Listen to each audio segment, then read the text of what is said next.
Voilà, pour la revue des unes, on démarre avec le quotidien L'Inter qui va s'afficher avec la complicité de la régie. Le quotidien L'Inter qui parle à sa une de la situation sociale et politique en Côte d'Ivoire qui, selon lui, serait très agitée. Et il indique que des partis politiques tels que ceux que vous voyez ici à l'écran, le Parti des peuples africains Côte d'Ivoire, le PDCI, le GPS ou encore le MGC, eh bien, mettent la pression sur le pouvoir et voilà, ils révèlent les exigences de ces formations politiques. Il parle également du Premier ministre Patrick Achi qui est de retour des assemblées annuelles de la Banque mondiale et du FMI, assemblées annuelles qui se sont tenues du 12 au 16 octobre 2022 à Washington, aux États-Unis. Et selon le confrère, le Premier ministre ivoirien indique eh bien, qu'il est revenu de ces assemblées annuelles avec de très bonnes nouvelles pour la Côte d'Ivoire.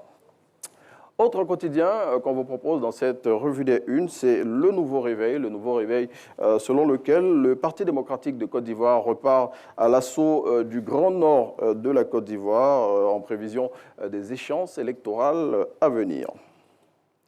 On continue dans la revue des titres et on s'intéresse à présent à l'expression qui s'intéresse aujourd'hui au premier anniversaire du Parti des peuples africains Côte d'Ivoire qui a été lancé le 17 octobre 2021. Donc aujourd'hui, ça fait un an, jour pour jour, que la formation politique lancée par l'ancien chef d'État ivoirien existe. Et selon le confrère, un an après sa création, eh bien, le PPA Côte d'Ivoire se cherche. Et puis, autre titre dans cette revue des unes, c'est le jour plus qui, à sa une, eh bien, barre une requête, plutôt voilà, un ras-le-bol qui a été lancé par le général Apalo Touré suite aux événements qui se sont déroulés à Kokumbo, événements relatifs à une chasse aux orpailleurs clandestins et événements qui ont fait 5 morts. Eh bien, le général Apalo Touré indique qu'il ne veut plus entendre parler de pareilles situations. Et puis, on referme la revue des unes